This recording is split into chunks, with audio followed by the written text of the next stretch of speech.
Parce que tout simplement, les applications, les gens qui ont utilisé le concept de Taylor, ils ont déshumanisé le travail. Qui a utilisé les principes de Taylor? Le premier qui a utilisé les principes de Taylor, c'est quelle entreprise? Ford. Excellent monsieur. C'est Ford. Alors s'il vous plaît, le fait d'utiliser le principe ou les principes de Taylor a donné lieu tout simplement à quoi? À une baisse des conditions de travail. Baisse des conditions de travail. L'homme, il est considéré comme étant une machine. S'il vous plaît, pour qu'on soit clair par rapport à un point, il y a l'OST, il y a ce qu'on appelle le Taylorisme. Oui. Il y a l'OST, il y a le Taylorisme. Deux approches tout à fait différentes. Dans la haine, je demande de faire attention à la fille. Lorsqu'on parle de l'OST, c'est quoi l'OST? C'est l'organisation scientifique de travail. C'est des principes qui ont été proposés par Taylor. Le Taylorisme, c'est quoi? C'est l'application de l'OST. Mais malheureusement, lorsqu'on a appliqué l'OST, on ne l'a pas appliqué de la même façon par laquelle a été proposée par Taylor. On ne l'a pas appliqué de la même façon. Lorsque Taylor il a parlé de la division du travail, pour lui, il faut sélectionner les gens ayant une bonne capacité et leur donner un travail. Et lorsqu'on a appliqué un de principe, le travail, on l'a réduit à un geste. Alors que Taylor n'a jamais parlé dans son travail, dans ses œuvres, du geste. Il a parlé du travail. Donc, le Taylorisme, c'est quoi? C'est l'application des principes de l'OST. Et cette application, il a donné lieu à quoi? Des conditions de travail défavorables. Il a donné lieu à quoi? La démotivation des ouvriers. Il a donné lieu à quoi? L'instabilité des ouvriers. Qu'est-ce que vous constatez? Toutes les conséquences. C'est le contraire de ce qu'il a prévu Taylor. Donc le Taylorisme, vous faites attention à ça, c'est une application de l'OST, ou du mécanisme de l'OST. Et d'ailleurs, Ford, pour diviser le travail, il a inventé le travail à la chaîne. Et au niveau, face à ce travail à la chaîne, il y a un ouvrier qui fait un geste.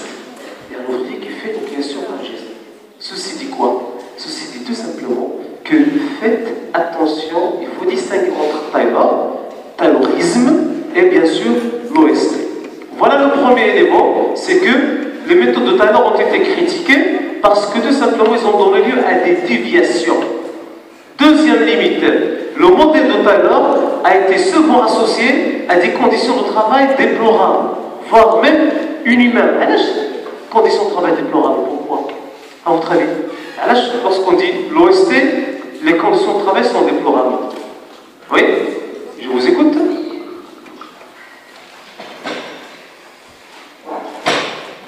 Je vous écoute, s'il vous plaît. Monsieur? Ah, excellent. Il considère le salaire comme étant le seul moyen de motivation. Donc, vous allez toucher un bon salaire si vous augmentez le rendement. Alors, ceci dit quoi? Il faut travailler davantage. Voilà le premier élément. Deuxième élément, le fait qu'on a parcellisé les tâches, on a décomposé et découpé les tâches, ça a donné lieu à quoi? On a vidé le travail de quoi? De sa valeur. Un ouvrier, il vient, il ne fait pas un travail, mais il fait une petite tâche élémentaire, la base, voire même un geste. Donc, on a vidé le travail de son importance, de sa valeur, et comme conséquence, le travail devient inhumain. Je vous invite à voir sur YouTube, par exemple, les temps modernes de Charlie Chaplin. Là, il décrit l'impact du travail à la chaîne sur l'homme. Imaginez, s'il vous plaît, l'ouvrier, il fait ce geste. Chaque jour, un gestes. De 8h à 18h, il fait que ce geste. Automatiquement, lorsqu'il quitte, il va garder le geste. Il va parler avec sa femme et il dit oui, ça va. Alors, ça signifie quoi? Le travail, elle a eu un impact négatif sur la personne. Parce que les conditions de travail, elles étaient tout simplement déplorables. Plus que ça, il y a des ouvriers qui travaillent et il y a une personne qui supervise ces ouvriers. Il y avait le contrôleur, le chef. Pourquoi il est là? Il est là pour contrôlée et sanctionnée. Toute personne qui n'agit pas, qui ne travaille pas, elle sera sanctionnée. Donc, s'il vous plaît, rappelez-vous de ce 10e limite. Taylor, synonyme des conditions de travail déplorables, des mauvaises conditions de travail. 3e limite, la division excessive du travail donne lieu à des tâches qui sont répétitives, monotones. Je vous pose une question. C'est quoi l'impact? Je dois te dire, le fait d'avoir l'impact du fait d'avoir une tâche monotone, routinière, répétitive. Monsieur? Mais pourquoi il génère la démotivation des ouvriers? L'ennui, pourquoi il s'est ennuyé? Alors il complète la machine, on va se plaire. En fait, le même geste, chaque minute, chaque seconde, chaque heure, chaque jour, chaque semaine, chaque mois. Alors, c'est quoi l'impact sur votre aspect psychologique? À un certain moment, on veut se déconcentrer. Et lorsqu'on perd la concentration, ça se répercute sur quoi? Production. Sur la qualité. La qualité. Il ne faut pas oublier une chose très importante. On a instauré les machines, on a instauré le travail à la chaîne. C'est-à-dire le travail à la chaîne. Si le premier ouvrier il rate son geste, est-ce que la chaîne va continuer? Non. Ça va s'arrêter. Donc, comme conséquence, il y avait des taux de rupture de production très élevés. Pourquoi? Parce qu'à force de faire la même chose, à un certain moment, le travail se bloque. Et lorsque le travail se bloque, les autres ouvriers attendent. C'est pas ça le problème. Vous savez, c'est quoi le problème? C'est que lorsqu'on perd le contrôle, lorsqu'on perd surtout le contrôle de l'activité, on devient déconcentré, l'entreprise, elle chasse la personne, elle licencie la personne. Donc il est dans l'obligation de quoi? De recruter une deuxième fois. Donc, entraîner la personne, encore l'intégrer, encore l'impliquer dans le travail, et ça nécessite du temps.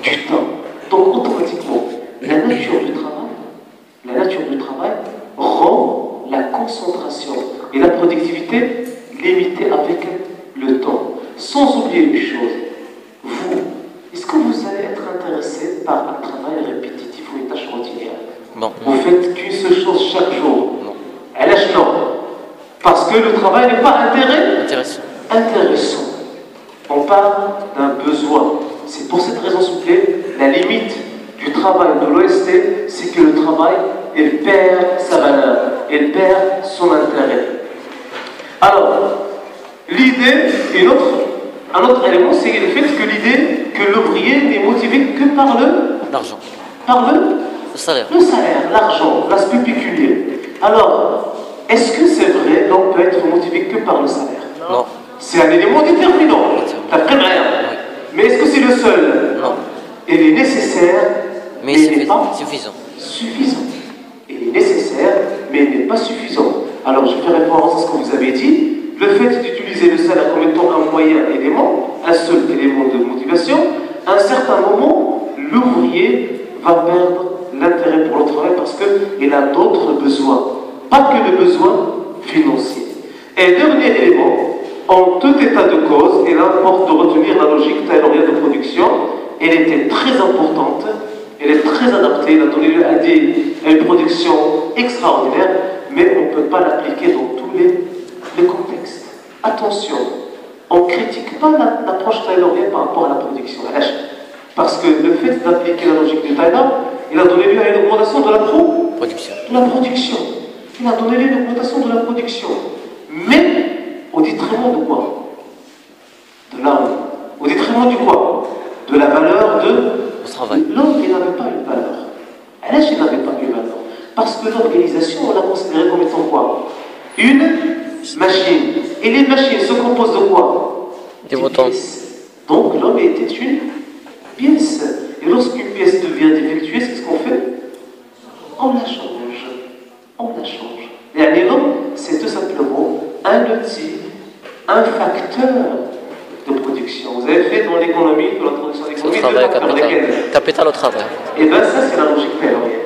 Le travail et le capital. Parce que l'homme, il n'apporte pas que la force physique, il apporte aussi l'aspect intellectuel, l'aspect intelligence, et ainsi de suite. Voilà les limites du modèle de Taylor. C'est pour cette raison, nous allons voir une deuxième approche, c'est l'approche administrative. Juste un élément s'il vous plaît. Parce qu'on va entrer par rapport à ce point, pour qu'on soit clair par rapport à ce point.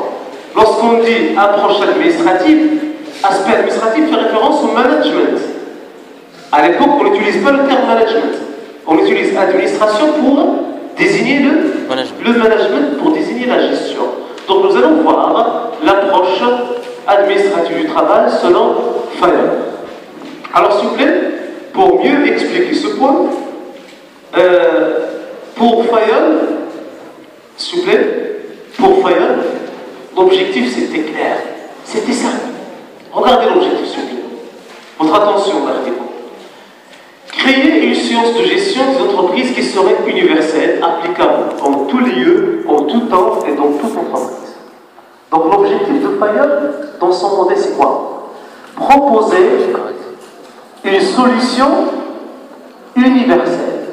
Est-ce qu'il y a universelle? Et je peux l'appliquer partout, quelle que soit l'entreprise, quel que soit le secteur d'activité, quelle que soit la taille. C'est une solution. Moi je pose une question s'il vous plaît. Est-ce qu'on peut appliquer aujourd'hui un modèle universel partout et dans toutes les entreprises? Non. Parce que chaque entreprise elle a ses propres caractéristiques. Chaque entreprise elle a ses propres spécificités. Donc dès le début, on peut refuser l'idée de Fayon, avoir un modèle universel. Mais malgré ça, à l'époque, les gens croyaient ça. Pour Taylor, le modèle universel c'était l'OST. Pour Fayon, c'est l'OAT, l'Organisation administrative du travail. Donc, voilà la logique, c'est proposer un modèle qui va être appliqué. Alors, lorsqu'on parle de l'OAT, on parle de la logique suivante. Et là, s'il vous plaît, je demande votre attention. Lorsqu'on parle de l'organisation administrative du travail, Fayon il a proposé la logique suivante. Regardez bien s'il vous plaît ici. Voilà l'OAT.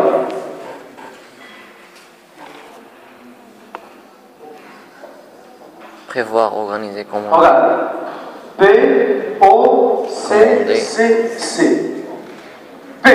Prévoir. Prévoir. Organiser. O. Organiser. Organiser. Commander. C. Commander. Coordonner. Coordonner. Commander. Commander. C. Coordonner. Coordonner.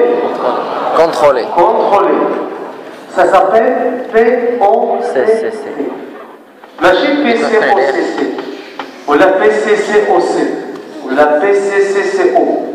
C'est P-O-C-C-C. LH. Pourquoi? Parce que c'est un processus à respecter. J'insiste sur ce point et je demande encore votre attention. C'est un processus. Il faut d'abord prévoir, puis il faut organiser. Par la suite, il faut commander. Lorsqu'on commande, on doit coordonner. Et à la fin, on doit contrôler. Justement, ça signifie quoi?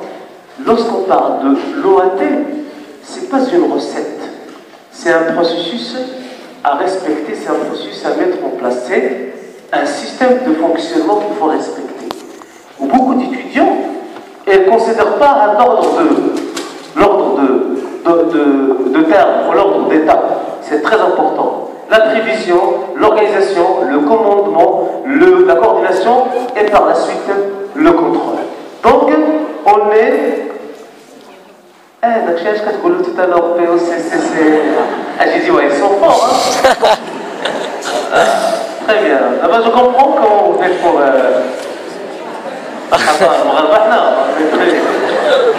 Et le problème, c'est de prévoir, organiser. Allah يبارك فيك.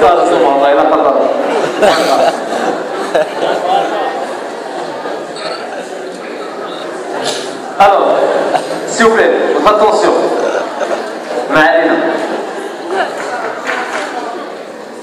Vous avez développé une habilité très importante. Hein. Vous exploitez ça le jour de l'examen, c'est ça? Ah. Alors, s'il vous plaît, votre attention. En fait, il a proposé le modèle POCCC.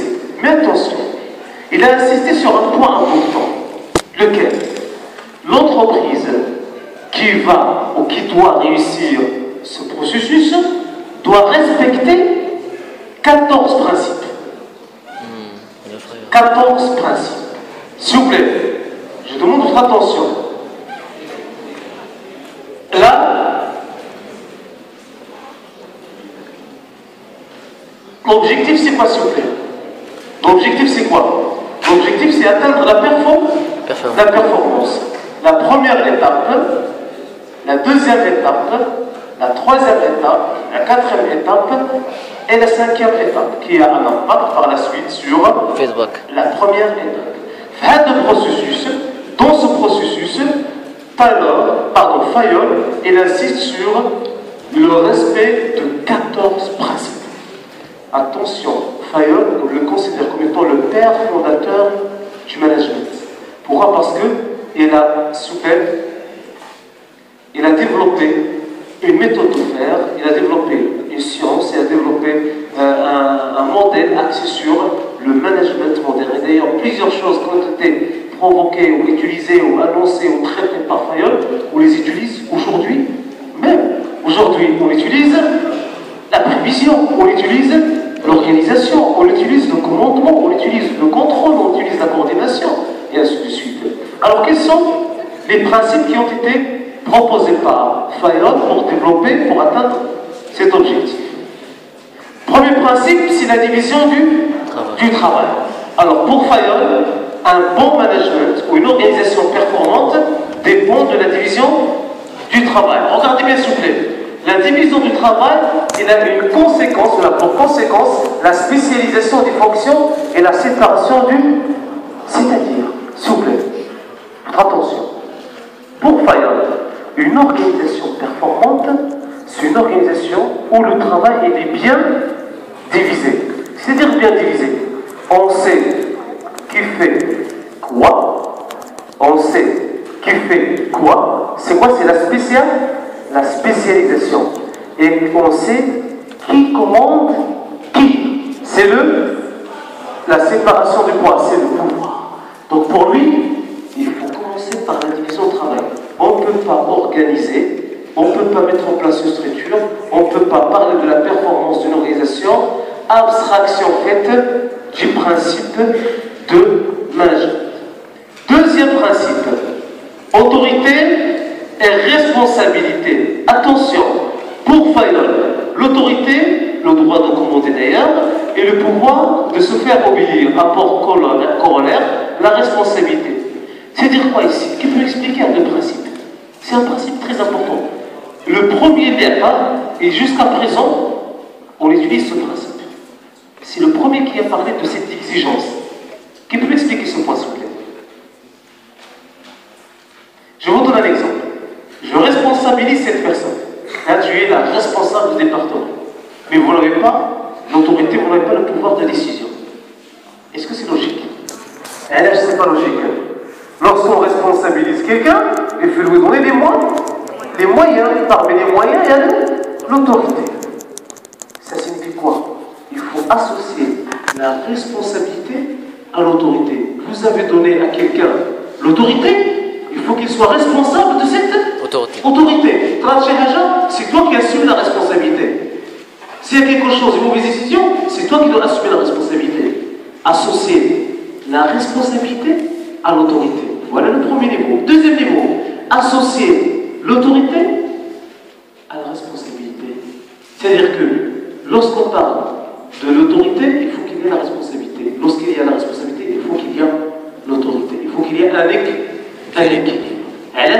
C'est pour évaluer les gens, pour les pousser à assumer leur, tout simplement, tâches et leurs conséquences, leurs responsabilités. S'il vous plaît, rappelez-vous de ce principe qu'on utilise jusqu'à aujourd'hui.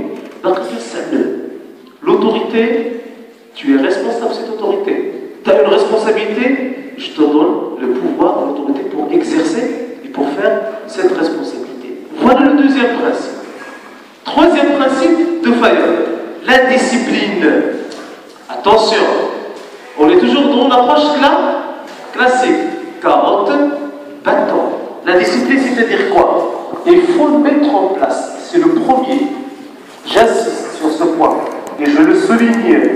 C'est le premier qui a proposé la notion de règlement intérieur. Et aller dans toute société, il faut qu'il y ait des lois, des normes, un règlement à respecter. Exemple, on commence au travail à 8 h, on termine à midi, on commence au travail l'après-midi à 14 h, on termine à 18 h. Alors qu'est-ce qu'on fait ici? Les normes par rapport à quoi? Par rapport à l'heure de travail. Et si jamais une personne n'a pas respecté ces normes, elle sera sanctionnée. Donc pour Fayoum, la discipline, plus l'entreprise, plus l'organisation instaure la discipline, plus on a quoi? On a quoi parmi ces principes? On a l'organisation, l'élément le plus important, on a le contrôle. Plus la discipline est là, plus je contrôle. Donc pour lui, on ne peut pas contrôler si on n'instaure pas la discipline. Et si on instaure la discipline, il faut donc faire appel à la loi. Il faut faire appel au règlement intérieur. Celui qui a proposé la notion de règlement intérieur. Donc vous avez l'assiduité et le respect du règlement. Quatrième principe, l'unité de commandement. C'est un principe partagé avec Tyler. C'est-à-dire l'unité de commandement. Je vous gagne l'unité de commandement. À titre de rappel, l'unité de commandement à titre de rappel, vas-y. Ah, vous êtes sûr? Et vous dites chaque salarié doit être commandé par un seul chef. Vous êtes d'accord avec lui? Hein? C'est-à-dire, il y a un seul chef. Donc vous êtes d'accord avec lui? À un seul chef. Ah, donc il y a un seul chef. Donc moi, comme étant subordonné, j'aurai donc un seul chef. Donc vous êtes dans la même chose, dans la même logique. S'il vous plaît? Oui, mais l'unité de commandement, est-ce que c'est ce qu'il a dit, monsieur? Ah, vous êtes d'accord avec lui donc? Est-ce que vous êtes d'accord avec eux? Eh bien oui, l'unité de commandement, c'est ça. C'est ça qu'il doit avoir un seul chef. C'est pas grave. La prochaine fois, on va faire des maîtriser le fait, hein, c'est le principe là. Essentiel. L'unité de commandement, c'est quoi? Un seul chef, hein, un ouvrier doit avoir un seul chef. Il doit recevoir l'ordre d'une seule personne. Pourquoi il faut avoir l'unité de commandement? Il faut instaurer le principe d'unité de commandement. Éviter le conflit. Éviter les conflits. Plus on a plusieurs chefs, on risque d'avoir quoi? Des ordres qui sont comment? Qui sont contradictoires. On risque d'avoir des ordres contradictoires. Alors, cinquième élément, l'unité de direction. Alors, l'unité de direction, c'est quoi? C'est le fait d'avoir une seule direction générale. C'est-à-dire que l'entreprise est gérée par un seul, justement, organe, une seule entité, une seule division, en haut, bien sûr, au sommet de l'entreprise. Donc, un seul chef et un seul programme d'opération visant le même but. Qu'est-ce que vous constatez avec moi par rapport à ces premiers principes? On est dans quoi? Est-ce que ces premiers principes sont axés sur l'homme ou sur l'organisation, sur le travail? Organisation. Elles sont axées sur le travail. Surtout quoi? Il faut instaurer la discipline, il faut instaurer l'ordre, il faut contrôler, il faut mettre en place le règlement. Alors, on insiste sur le volet, bien sûr, organisation interne. Donc, sixième principe, c'est, regardez bien, s'il vous plaît, ce principe, la subordination de l'intérêt particulier à l'intérêt général. Qui peut m'expliquer ce point? Lorsqu'on dit la subordination de l'intérêt particulier à l'intérêt général, ça signifie quoi? Excellent. C'est-à-dire que dans le fonctionnement, l'intérêt qui prime, ou qui est plus important, c'est l'intérêt de l'entreprise, l'intérêt général. L'intérêt particulier doit être là pour servir l'intérêt général et l'intérêt global. Ça signifie quoi? À partir de deux principes. Est-ce qu'on peut dire que Fayol donne l'importance à l'organisation ou à l'homme? L'organisation ou l'homme? L'organisation. C'est l'organisation. Donc il faut que l'homme adhère à l'organisation. Il ne faut pas que l'organisation prend en considération les spécificités de l'homme. C'est l'inverse. Adhérer à la logique de l'organisation. Septième principe, la rémunération. Regardez s'il vous plaît. Aujourd'hui maintenant on commence à développer d'autres principes. La rémunération dépend de l'effort de chacun. Elle doit être équitable et satisfaisante. Regardez bien s'il vous plaît. Elle dépend de l'effort. Mais elle doit être équitable. C'est-à-dire équitable. Il y a une rémunération équitable. Je crois qu'elle est bien. Une rémunération équitable, oui. Salaire de. Alors, une rémunération équitable, ça signifie quoi? Qu'au niveau de l'organisation, il faut avoir la même politique de rémunération. Exemple, il a Bac plus 2, il travaille dans le service comptabilité, il a 2 ans d'expérience, je l'ai recruté, je lui donne 4 000 dirhams. Il a le même profil, Bac plus 2, service comptabilité, 2 ans d'expérience, je le recrute, je lui donne 7 000 dirhams. Est-ce que c'est une rémunération équitable? Non. Elle lâche. Parce qu'il y a une différence salariale. Voilà le premier niveau de l'équité. Il faut qu'il y ait la même politique salariale au niveau de notre. Ça nous permet d'éviter quoi? Pourquoi il faut avoir ça? Ça permet d'éviter quoi? Les conflits entre les salariés et l'organisation, et ça permet d'éviter la discrimination. La discrimination. Ça, c'est l'équité interne. Mais il y a l'équité externe. Je vous donne un exemple. Le secteur d'activité, il paye pour quelqu'un qui a Bac plus 2 ans d'expérience en comptabilité, 3 000 dirhams. Moi, je paie à la personne 2 000 dirhams. Est-ce qu'il y a une équité externe ici? Non. Non. Parce que le secteur, il paye plus que moi. Donc ici, il faut instaurer l'équité aussi externe. Donc pour Fayol, il ne suffit pas de dire la rémunération dépend de l'effort. Oui, il faut qu'il soit, regardez le dernier élément, satisfaisant. Qui peut m'expliquer ce point? C'est très important ce point, s'il vous plaît. Satisfaisante. Vous êtes? Le salarié doit être satisfait de son salaire. Deuxième, ça signifie quoi, mademoiselle, être satisfait de son salaire? Oui, mais ça, c'est l'approche de Tyler. Oui? Excellent.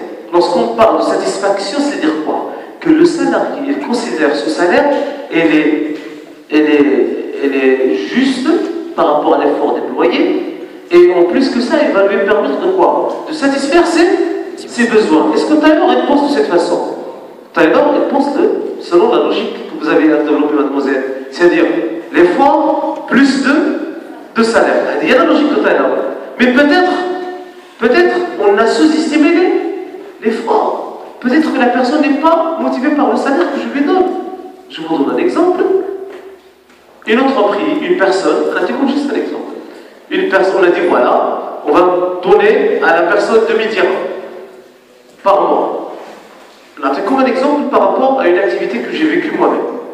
On a dit qu'une femme ouvrière, on doit, pour la pousser à travailler plus, on va lui donner des gratifications.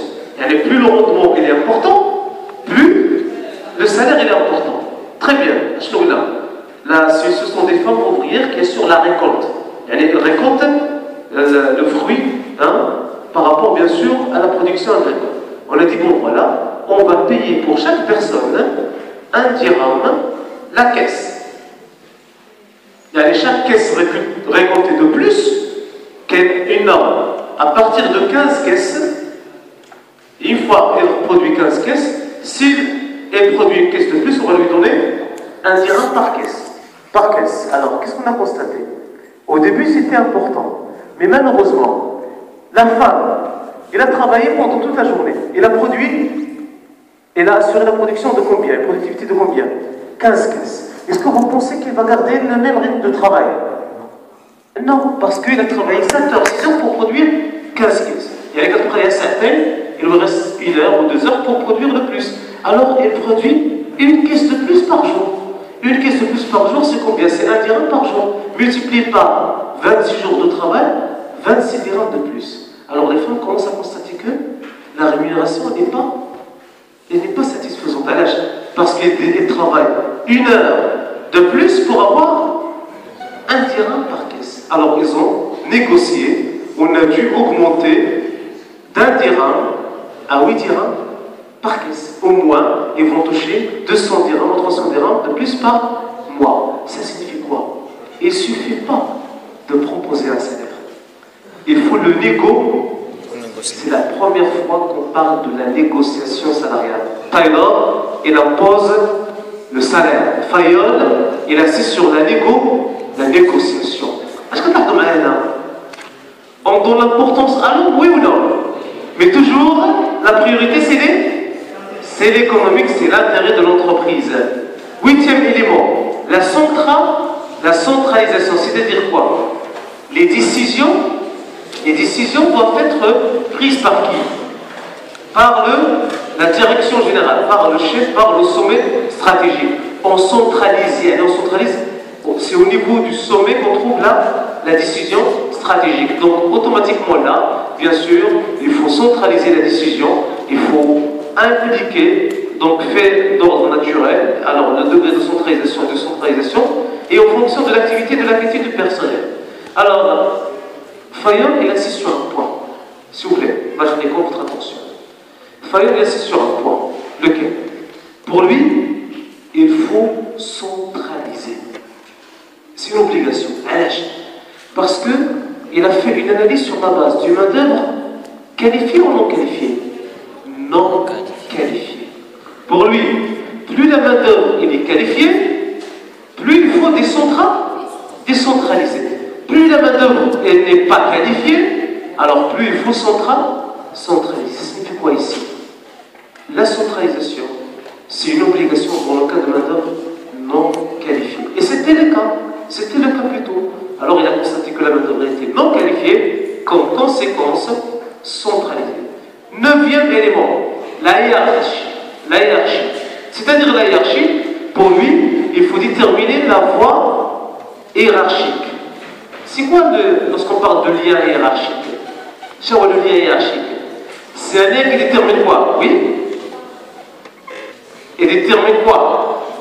Premièrement, qui commande qui? Un seul chef. 2e élément, les ordres et les consignes, la voie, la ligne, le sens. C'est très important de déterminer, s'il vous plaît, quel est le sens bien sûr, d'ordre et de consignes qu'il faut mettre en place. Donc, Fayol, vous avez fait les structures en première année? Oui. Oui ou non? Oui. La première structure, c'est la structure hiérarchique. Et bien Fayol, c'est parmi les premiers qui ont instauré la structure hiérarchique. C'est quoi la structure hiérarchique, s'il vous plaît? À titre de rappel, vous vous rappelez juste des petites règles, hein? La structure hiérarchique, la structure line, la structure divisionnelle. Alors c'est quoi la structure hiérarchique? Oui. Hiérarchique ou fonction. Lorsqu'on parle de structure hiérarchique, c'est une structure, oui, autoritaire. Excellent, monsieur. C'est une structure axée sur l'autorité. C'est-à-dire que le chef qui centralise, le chef qui prend des décisions, c'est le chef qui détient l'autorité. Donc rappelez-vous, s'il vous plaît, Fayol, il est pour, ou il a développé une telle approche axée sur la hiérarchie. 10e en fait principe, l'ordre matériel et social. Regardez bien, s'il vous plaît. Une place pour chaque personne et chaque personne a sa place. Regardez bien, s'il vous plaît. Cette phrase est importante. Une place pour chaque personne et chaque personne a sa place. Qui peut expliquer à quel point? Monsieur? Très bien, on fait appel à la spécialisation. 2e élément. Oui? La compétence, la qualification. C'est-à-dire que, pas question de recruter quelqu'un qui a un bac plus 5 en physique et l'intégrer dans un poste de comptabilité. Il faut qu'il y ait la compatibilité entre quoi? Entre le poste et le profit de la personne. Pour la première fois, on commence à parler implicitement de quoi? Savoir-faire, compétences, qualification et ainsi de suite. Monsieur? Justement, il a insisté sur la sorte de définition de poste. Très très bien. 11e élément, l'équité. L'équité. Alors, lorsqu'on parle de l'équité, attention. L'équité, ça signifie quoi? Pour lui, dans une entreprise, il faut instaurer l'équité. Comment peut-on mesurer l'équité? Comment peut-on mesurer l'équité? Est-ce qu'on doit adopter un comportement différent entre l'homme et la femme dans une entreprise, à votre avis? Non. Oui ou non? Vous êtes sûr?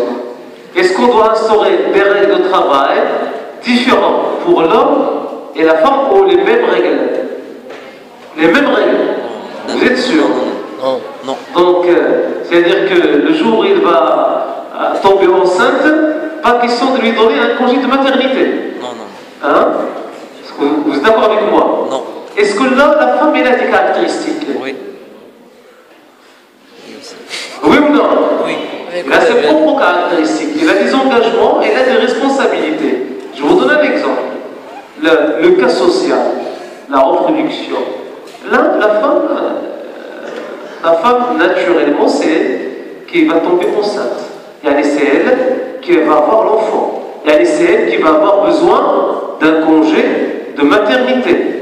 C'est elle qui va allaiter l'enfant. C'est un allaitement. C'est elle qui va allaiter l'enfant. Donc, face à une telle spécificité, la loi, pour qu'on applique l'équité, il faut que la loi tolère à la femme des congés de maternité. Après l'accouchement, lui proposer par exemple 1 heure d'allaitement par jour. C'est l'équité, la justice. Attention, vous savez c'est quoi l'absence de l'équité? C'est le fait de dire pas l'homme, pas la femme. Comme l'homme, il n'y a pas de différence. Si la femme tombe enceinte, je la elle accouche le week-end. Qu'elle trouve une solution. Ben, ça, c'est pas normal. Parce que c'est la nature humaine. Ça dépasse l'aspect, bien sûr, maîtrisable, c'est sans aucun de la nature. Mais attention, quelles sont les conséquences de l'application d'un principe? Les conséquences, le fait d'appliquer ce principe qui sera les retombées sur l'entreprise. Parce qu'avant, on ne recrutait pas les femmes. D'ailleurs, on ne recrute pas les femmes. Vous savez pourquoi? Parce que les femmes, elles avaient une capacité physique faible. Automatiquement, ils ne peuvent pas suivre le rythme de production.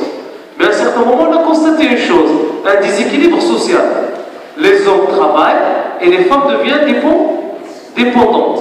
À un certain moment, les femmes commencent à pénétrer l'entreprise et commencent à travailler.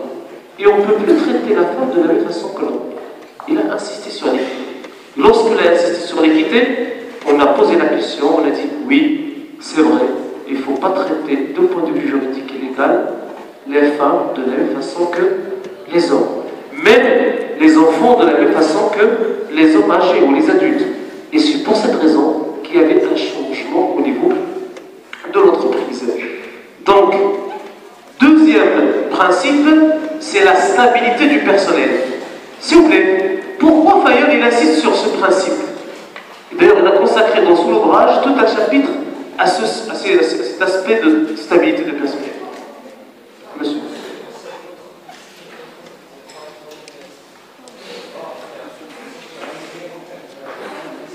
Oui.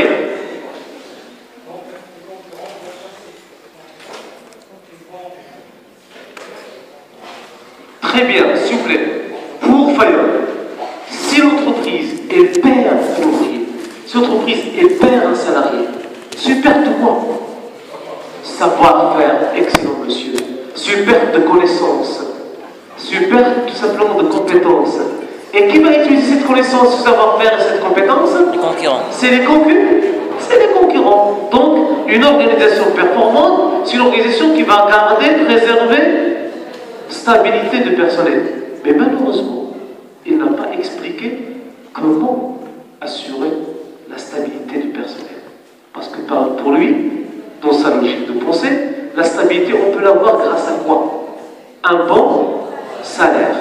Mais l'expérience a montré que le bon salaire, c'est pas suffisant. Il faut les conditions de travail, il faut la satisfaction, il faut instaurer l'équité, ainsi de suite.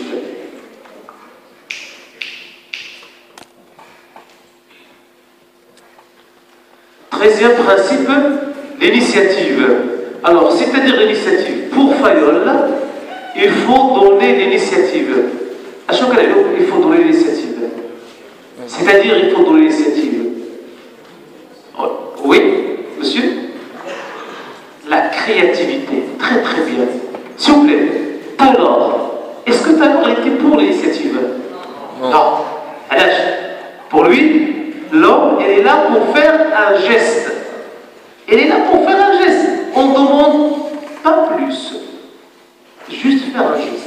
Alors, on a constaté que l'homme, sa valeur, son rôle dans l'entreprise, elle est réduite. Fayol, par contre, il vous dit non, il ne faut pas analyser de cette façon. Donnez à l'homme l'initiative.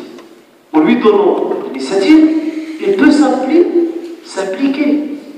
Mais vous savez sur quoi il s'est basé pour insister sur l'initiative? Pas dans le sens de la motivation. Il y a une erreur à éviter.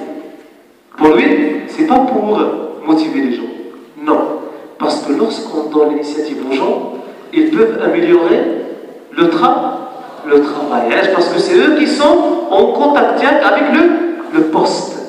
Donc pour lui, une bonne initiative, ou laisser l'initiative, ça signifiait améliorer la qualité et la productivité. Pas la motivation.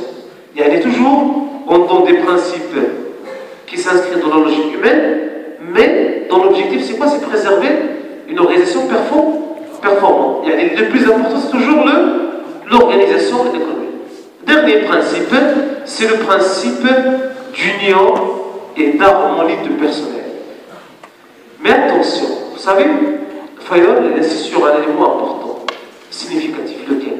C'est que pour avoir une organisation, pour instaurer une organisation performante, il faut qu'il y ait une solidarité, une solidité, des bonnes relations personnelles, des bonnes relations interpersonnelles.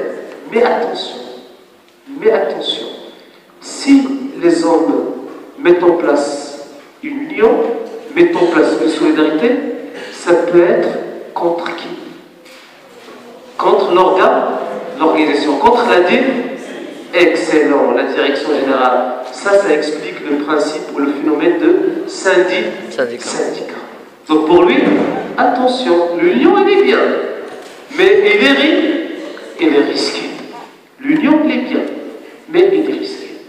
Voilà les 14 principes développés par Fayol. Pour Fayol, impossible, je souligne ça, impossible de parler d'une organisation performante sans parler, bien sûr, de respect des 14 principes. Le respect de ces 14 principes peut donner à l'entreprise la possibilité, à l'organisation la possibilité, tout simplement, d'agir et de réaliser ce processus de management. Alors, nous allons voir maintenant une troisième approche. C'est, s'il vous plaît, Taylor. Il s'est intéressé à quoi? Il s'est intéressé à la production des Fayol, à la gestion, à l'administration et au management. Taylor, c'est la base hiérarchique. Fayol, c'est le sommet hiérarchique. Nous allons voir maintenant la dernière approche classique, c'est Max Weber. Max Weber, c'est un Allemand. Qu'est-ce que vous connaissez sur les Allemands? C'est quoi votre perception des Allemands? L'industrie. Elles sont les voitures, oui, les voitures. Bien sûr, les voitures Mercedes, BMW, Volkswagen, ce sont des voitures qui sont comment? Robustes, qualité. Maintenir les règles. Elles sont autoritaires. Quoi encore? Les personnalités sont solides, très bien. Alors, oui, elles sont des machines. dit machine, on utilise métaphore machine. S'il vous plaît, c'est très important de comprendre ce principe.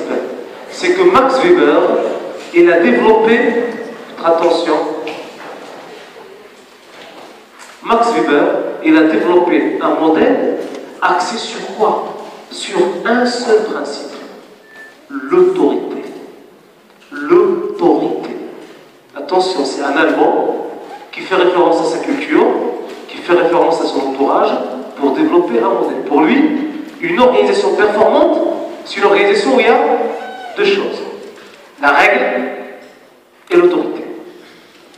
Maintenant, je vous donne les deux éléments. La règle et l'autorité. S'il n'y a pas la règle et l'autorité, il y aura l'anarchie, le désordre. Attention, sa logique, il est très très importante. Elle est très importante. Parce que tout simplement, il va par la suite influencer ou avoir une influence ou influer les méthodes de management qu'on va proposer. Alors pour lui, il fait une distinction entre le pouvoir et l'autorité. Et pour lui, il faut éviter tout ce qui est informel. L'aspect informel, il est comment? Il est néfaste. Il peut créer des répercussions négatives. Donc qu'est-ce qu'il faut faire? Il faut formaliser tout. Si vous avez des relations informelles dans une entreprise, dans une organisation, c'est une faute grave. Pour lui, il essaie d'éradiquer tout. Donc, s'il vous plaît, la logique de Weber fait appel à la notion de la bureaucratie. Bureaucratie, l'approche bureaucratique. Alors, lorsqu'on dit souvent que l'administration marocaine est bureaucratique, ça signifie quoi ça? On utilise souvent ça. Ça signifie quoi? Sachant que le principe provient en fait de l'approche de Weber. Oui, monsieur? Ah, l'administration publique. Vous voulez avoir un acte de naissance. Il y a des procédures à respecter. Qu'il faut respecter à la lettre. Je ne parle pas du marocain. Au Maroc, on peut avoir une naissance sans respecter la lettre. Donc, il faut respecter à la lettre. C'est-à-dire, il faut passer par des étapes. Il faut passer par des étapes. Et on n'est pas tolérant par rapport au non-respect de ces étapes. Yani, si tu ne respectes pas la deuxième étape, tu ne vas pas passer à la troisième. Magnifique. Alors, si on ne respecte pas la deuxième, on ne va pas passer à la troisième, on ne va pas passer à la quatrième, et ainsi de suite. Donc l'approche bureaucratique, il insiste sur la notion de procédure et de normes. Alors dans ce sens, Max Weber, il distingue trois types d'autorité. La première autorité, c'est ce qu'on appelle l'autorité charismatique. Chez l'autorité charismatique, c'est le fait qu'une personne, il a quoi? Elle a des caractéristiques personnelles qui lui permettent de quoi? De gérer une organisation. S'il vous plaît, l'organisation trouve son équilibre grâce à la personne.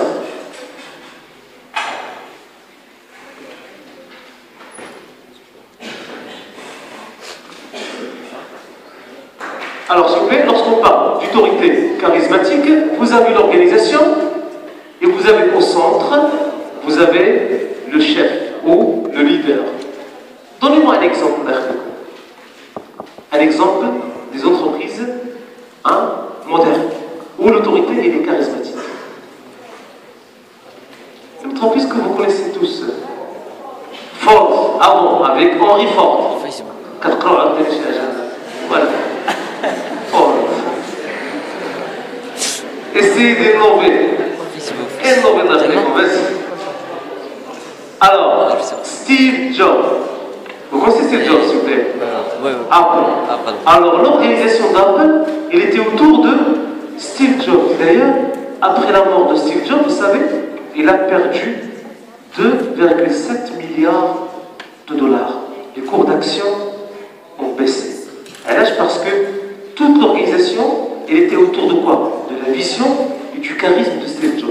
On peut dire que la valeur de Steve Jobs, c'est 2,7 milliards de dollars au niveau de Apple.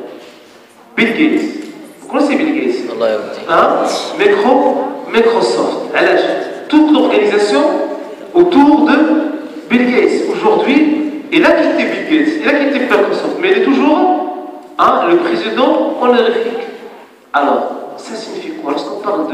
l'organisation ou de l'autorité charismatique. C'est que toute l'entreprise s'organise autour d'une personne. Je vous donne le cas d'une entreprise au Maroc. BMCE. Le président de BMCE, c'est qui?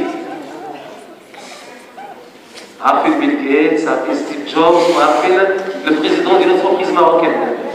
C'est Benjelloun, exactement. Aujourd'hui, toute l'organisation, c'est autour de Benjelloun. Le jour où Benjelloun ne sera plus là, ça va poser un grand problème de cas de chef et de leader.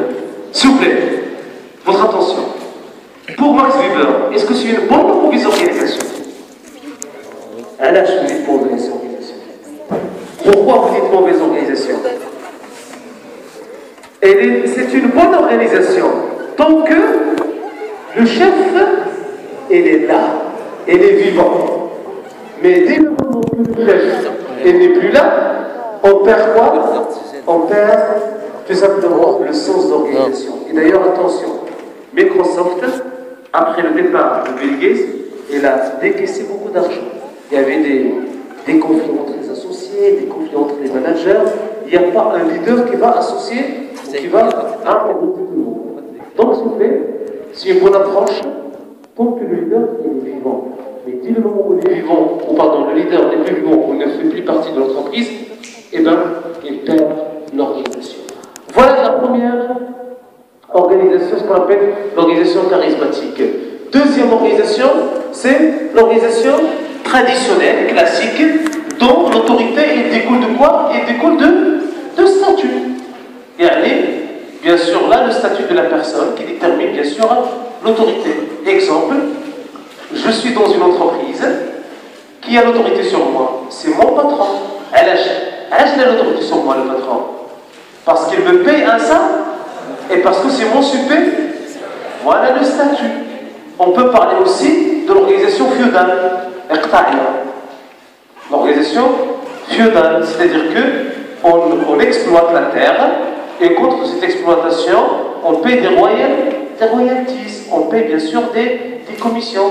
Donc, le statut social ou le statut professionnel détermine ce qu'on appelle l'organisation traditionnelle.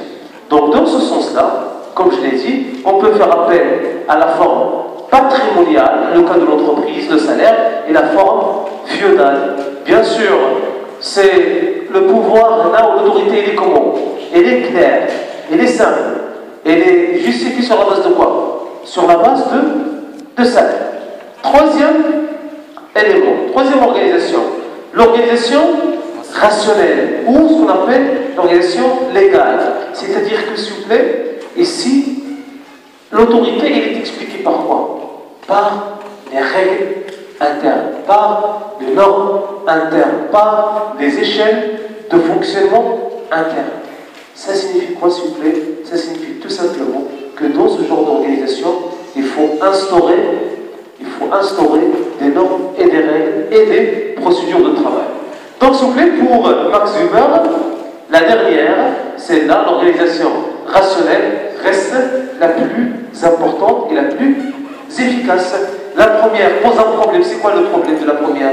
Après le départ du leader, l'organisation perd sa structure. Le problème de la deuxième, c'est quoi? C'est que le statut qui détermine l'autorité, mais en absence de règles, on peut trouver de l'anarchie. La troisième, on ne va pas avoir de l'anarchie parce que les règles sont là, les normes sont là, les procédures sont là. Alors, s'il vous plaît, pour lui, l'organisation bureaucratique reste la meilleure. Elle reste la meilleure. Premièrement, ses membres sont personnellement libres et soumis à une autorité seulement pour l'accomplissement de leurs fonctions officielles. Je vous mets bien la première conséquence. Vous avez ici les membres de cette organisation sont libres et sont soumis à une autorité seulement pour l'accomplissement de leurs fonctions officielles. Je vais vous donner un exemple pour comprendre cet aspect-là.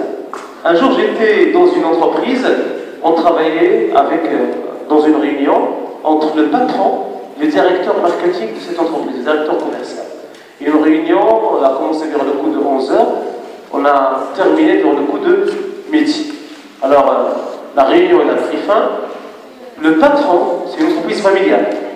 Le patron, il a demandé à ce directeur, il lui dit, est-ce que tu vas quitter maintenant? Il lui a dit oui. S'il te plaît, est-ce que tu peux passer et récupérer mes enfants de l'école et les poser chez moi? Le directeur commercial, il lui a dit, d'accord. Est-ce que c'est logique? Est-ce que c'est normal? Ah là, c'est pas normal. C'est pas dans le cadre de son travail. Elle n'est pas payée pour ça. Mais est-ce que le directeur peut dire non? Parce que c'est une entreprise familiale, la structure, elle est comment? Elle n'est pas bureaucratique, elle est charismatique. Donc lorsque la structure n'est pas bureaucratique, le patron peut demander à la personne de faire des choses qui dépassent le volet professionnel. Donc l'approche bureaucratique, il vous dit non, il ne faut pas agir de cette façon. Deuxième élément, c'est que les membres ils sont organisés dans une hiérarchie qui est claire et bien définie. Il n'y a pas de problème, il n'y a pas d'ambiguïté ou de problème d'explication par rapport à ce point. On sait très bien qui fait quoi et qui le fait et comment le faire. Chaque emploi a une sphère de compétences légales bien définie. Là, on fait référence à quoi? À la notion de compétence. Pour faire ce travail, il faut recruter une personne ayant la compétence X ou Y. Donc là, les choses sont claires. Par contre, dans l'entreprise familiale, là où l'organisation est charismatique, on recrute sur la base de quoi? Comment on recrute le patron de l'entreprise familiale? Je vous pose la question, comment on le recrute au Maroc? Oui? La première chose, qu'est-ce qu'il fait? D'abord, oui? La première chose, il va recruter dans l'entourage familial. Il ne trouve pas ce qu'il cherche. On va dépicher le deuxième entourage. Entourage des amis. Il ne trouve pas ce qu'il cherche. Et il va l'entourage relationnel. Les fournisseurs, les clients, ainsi de suite. Par la suite, il peut faire appel au marché de travail. Dans les entreprises marocaines, attention, on passe par la famille, puis les amis, puis le relationnel, à le marché de travail. On va combien d'étapes? 1, 2, 3. La 4e étape, c'est le marché du travail. S'il vous plaît, au Maroc, je vous mets 95% des entreprises, ce sont des PME. Et 90% des PME sont familiales. Il y a 92% des entreprises marocaines, elles ne s'adressent pas directement au marché de travail. Donc, pourquoi il n'y a pas de travail? Non, le travail, il est là. C'est que juste la façon par laquelle on cherche le travail doit prendre en considération cet aspect-là. Donc, les gens qui cherchent directement le marché du travail, ils sont les plus pénalisés. C'est pour cette raison, le jour où vous allez travailler, comme le match les agences de placement, les cabinets de recrutement, ou les entreprises, d'abord, chauffez le réseau, la famille, les amis, le relationnel, le marché de travail. Et on est le marché de travail dès le début, alors il va attendre beaucoup de temps avant qu'il soit recruté. C'est la réalité des choses. Moi, je vous dis ce qui se passe dans le contexte marocain. J'allais comme non, il y a l'égalité, vous allez déposer, vous êtes compétent, on va vous recruter. Ça se passe pas malheureusement de cette façon. Comment vous les choqués, peut-être non, les professeurs, non, il faut juste avoir des bonnes compétences. Oui, c'est bien, c'est une condition nécessaire, mais malheureusement pas suffisante. Alors, s'il vous plaît, votre attention. Quatrième élément, tout emploi est occupé sur la base d'une relation contractuelle. Regardez le terme contractuel. Je sais quel est le terme contractuel. C'est-à-dire un contrat. Droits et obligations. Voilà mes droits, mais voilà aussi mes obligations. Je dois tout simplement reconnaître, je dois déterminer, lisser mes droits et mes obligations par rapport à cette situation. Alors, dernier élément, les candidats à un emploi sont sélectionnés d'après leurs qualifications techniques. Alors, ça signifie quoi, s'il vous plaît? Qu'on recrute les gens sur la base de leurs compétences. Ça signifie quoi, ça, s'il vous plaît, lorsqu'on parle de qualification technique? La sélection, elle est comment? Elle est objective. Le contenu de l'administration publique marocaine. Comment il recrute l'administration publique marocaine? Qui est-ce qui recrute l'entreprise ou l'administration publique? Concours. Les concours, c'est-à-dire les concours. Lorsque vous dites concours, avant d'avoir l'accès au concours, on détermine quoi? Avant la sélection, on détermine la qualification. Par exemple, Bac plus 3 en économie ou équivalent. C'est-à-dire quoi? On détermine la compétence, on est rationnel. Après la compétence, on peut parler du concours. Mais déjà, l'accès, elle est sur la base d'une qualification bien précise. 6e élément, le salaire, elle est fixe, variable selon l'échelle hiérarchique avec prix proportionnel. Qu'est-ce que vous constatez, s'il vous plaît, ici? Le salaire, elle est fixe. Elle est fixe. Mais elle est variable selon l'échelle. C'est-à-dire quoi, s'il vous plaît? L'administration publique, bien, comment ça se passe?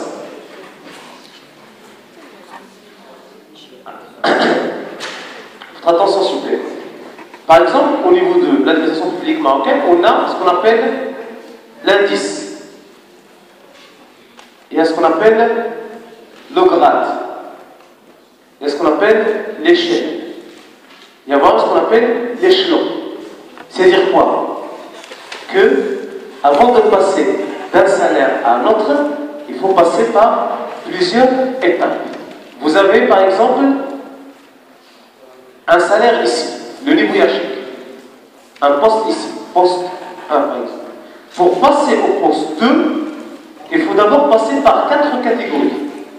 A, B, C. Si j'arrive à passer la catégorie C, je passe automatiquement au niveau supérieur. Alors, qu'est-ce qu'on constate ici? Il y a une hiérarchie salariale. C'est-à-dire, dans un niveau, on trouve presque le même salaire. 7 000, 7 000, 7 000, 7 000, 7 000, 7 000. C'est-à-dire quoi? On instaure l'équité sur la base de quoi? De l'égalité salariale. Bonne ou mauvaise chose?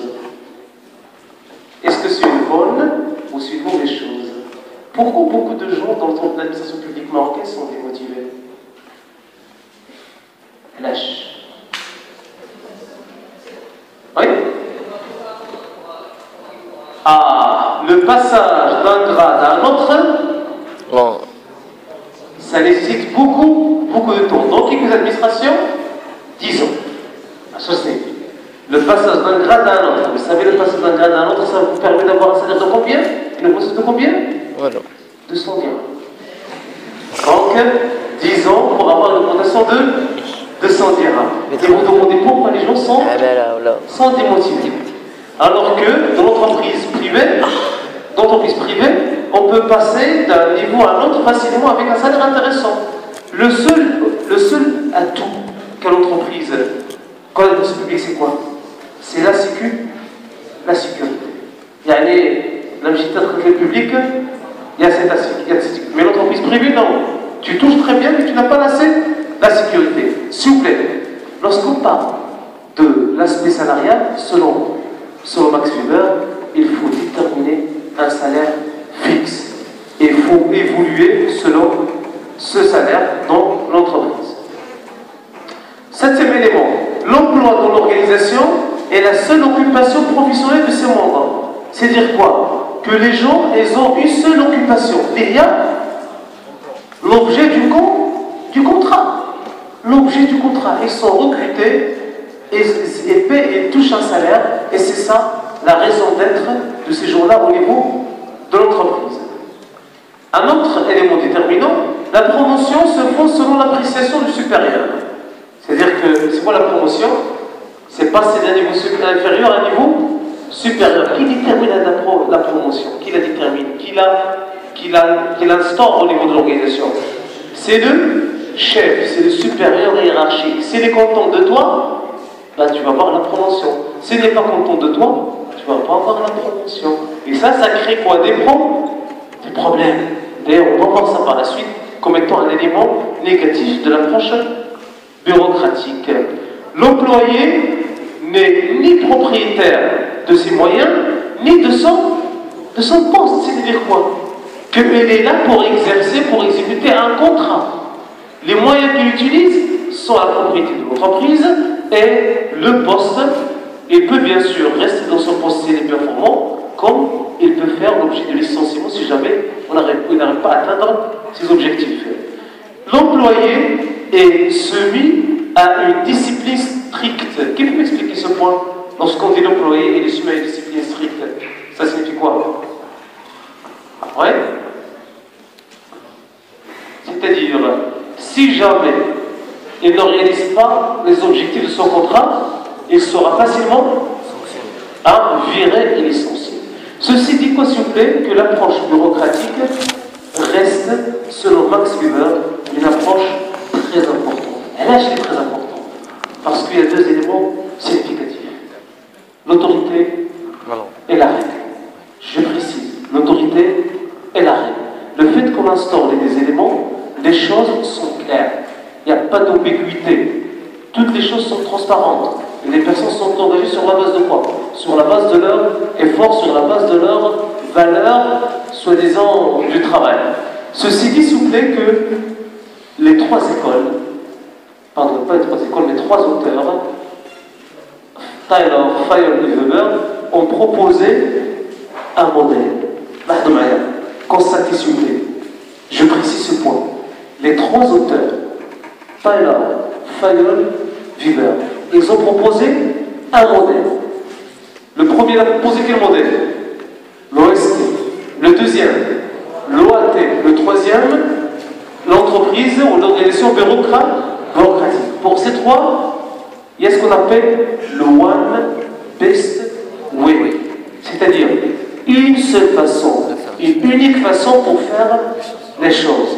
Selon Tyler, la performance de l'organisation dépend de l'utilisation de la science. Selon Fayol, la performance de l'organisation dépend de l'utilisation et de l'application du management. Selon Weber, la performance de l'organisation dépend de l'instauration de la règle et de l'autorité. Alors, ça c'est la logique classique. Maintenant, nous allons voir la logique humaine ou des relations humaines à travers 8 auteurs. On va voir 8 auteurs. Ce sont des auteurs qui ont marqué l'école des relations humaines à travers, bien sûr, leur logique de pensée. S'il vous plaît, c'est quoi l'élément qui attire votre attention dans l'appellation de cette école? Relations humaines. Relations humaines. C'est-à-dire relations humaines. Lorsqu'on parle de relations humaines, c'est les relations entre qui? Entre les membres, et on considère l'entreprise comme étant quoi? Un système social. On utilise donc quelle approche ici, s'il vous plaît? L'école des relations humaines fait référence à quelle approche? L'approche économique, systémique ou sociale? Donc l'approche sociologique et l'approche aussi systémique. Très bien. Alors, s'il vous plaît, l'école classique par rapport à l'école des relations humaines. Voilà la différence qui existe, s'il vous plaît. Votre attention. La décision. Pour l'école classique, la décision, elle est comment? Elle est centralisée. Pour l'école des relations humaines, il faut que la décision soit décentralisée. Il faut faire partager la décision. Il faut impliquer les collaborateurs. Deuxième élément. L'école classique, l'unité de l'analyse, c'est l'individu ou le groupe? Pour l'école classique, c'est l'individu. Elle est l'individu. Pourquoi Taylor s'intéresse à l'homme, à l'individu? Il ne s'intéresse pas au groupe. Parce que pour lui, l'homme, socialement parlant, il est égoïste. Il vient à l'entreprise pour travailler, pour réaliser ses objectifs. Il n'est pas intéressé par les relations. C'est pour cette raison on l'analyse en termes de l'individu, au niveau de l'individu. Par contre, pour l'école des relations humaines, non, il faut analyser en termes de groupe. Pour la structure, l'école classique, il considère que l'organisation, elle adopte ou elle met en place une structure qui est formelle. Par contre, l'école des relations humaines, la structure elle est beaucoup plus informelle. Force d'intégration.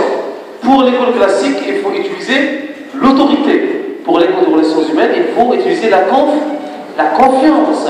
De point de vue supérieur, les classiques considèrent que le supérieur il utilise un représentant de l'autorité, mais pour l'école de relations humaines, le supérieur c'est un agent qui assure la relation, qui assure tout simplement l'intermédiaire entre l'entreprise et entre les subalternes.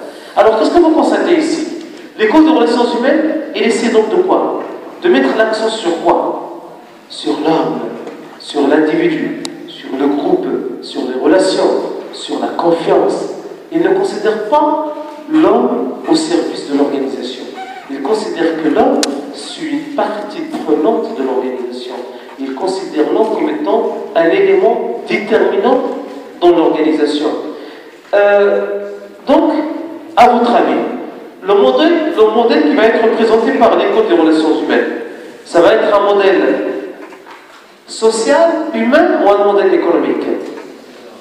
Social, la social. Pourquoi social? Parce que pour l'école des relations humaines, dans toute organisation, il y a des hommes. Et l'homme, il a un comportement. Et le comportement, il est fixe ou il est variable? Il est variable. Et l'homme, il cherche quoi? Il cherche la relation. Il cherche à appartenir à des groupes. Et le fait qu'il cherche l'appartenance à des groupes, automatiquement, il noue des relations. Donc cette école, elle est venue pour tout simplement réagir contre l'excès de division du travail. Voilà la première réaction. Et il ne faut pas diviser ou trop diviser le travail. Un travail trop divisé, c'est un travail qui n'est pas du tout valorisant. Ce n'est pas un travail intéressant. Donc voilà la première réaction. Il faut que le travail soit riche. Il faut qu'il soit intéressant. Il faut que l'homme s'intéresse au travail. Deuxième élément, la réaction contre la rationalisation de la main-d'œuvre. Qui peut m'expliquer un peu, s'il vous plaît? Qui peut m'expliquer la réaction contre la rationalisation de la main-d'œuvre? C'est quoi la signification de la rationalisation de la main-d'œuvre? Je vous écoute. Ouais? C'est quoi la rationalisation de la main-d'œuvre? Oui? On ne peut pas rationaliser le comportement humain, la variable humaine. Très bien. Oui?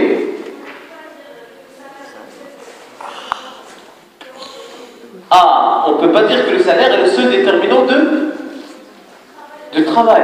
Exactement, s'il vous plaît. Oui? La science n'est pas toujours la seule solution pour expliquer le comportement humain. Je vous donne un exemple. Est-ce que le fait de dire que j'augmente le salaire, c'est suffisant pour dire que la productivité va augmenter? Parce que la productivité ne dépend pas que du salaire. Elle dépend aussi du quoi? Conditions du travail. Elle dépend aussi du quoi? Le comportement, la motivation de la personne. Donc il y a quoi? Il y a une panoplie d'éléments qui justifient la productivité. Les classiques. Ils disent que l'homme, on peut le rationaliser. Alors que l'homme n'est pas rationnel, il est social. S'il trouve des bonnes conditions de travail, des bonnes relations humaines et sociales, un bon salaire, il peut travailler. Mais il ne suffit pas de dire je donne un bon salaire, j'aurai des bons résultats. Toujours par rapport à ça, on peut parler dans ce sens d'apparition de nouveaux comportements. Exemple, on a constaté que lorsqu'on a appliqué la théorie classique, on a constaté des conflits, on a constaté manque d'initiative, on a constaté morale en baisse, on a constaté la démotivation. Les conséquences étaient contradictoires par rapport à ce qu'on a espéré, ce qu'on a tout simplement prévu de point de vue réalisation. Alors, il fallait trouver la réponse à la question pourquoi les gens ont agi de cette façon, ou pourquoi les gens agissent de cette façon. Troisième élément, dans ce cas-là, s'il vous plaît, on commence à considérer l'homme ou l'école classique comme étant une école qui a créé de conflits, qui a créé une mauvaise situation sociale, qui a créé tout simplement des conditions de travail déplorables.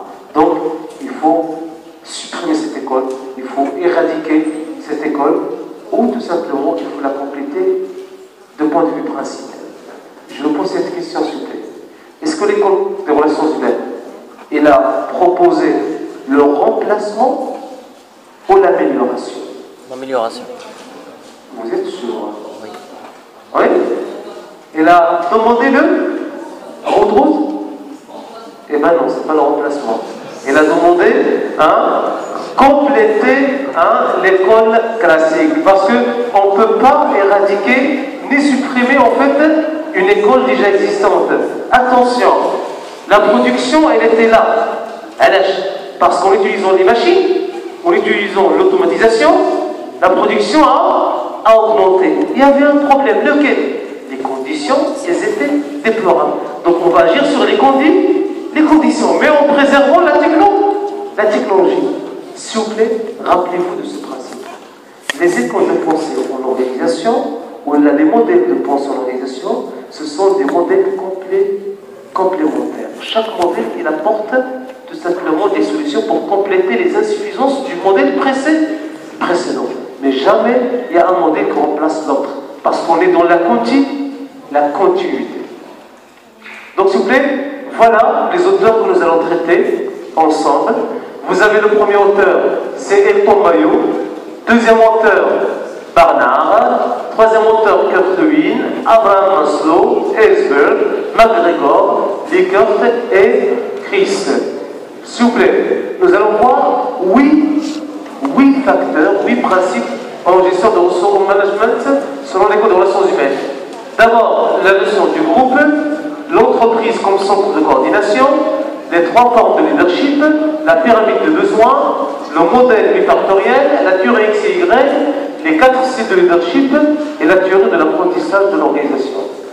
Donc on se donne rendez-vous, Inch'Allah, le lundi à 8h, je précise à 8. Merci pour votre attention à ce professeur.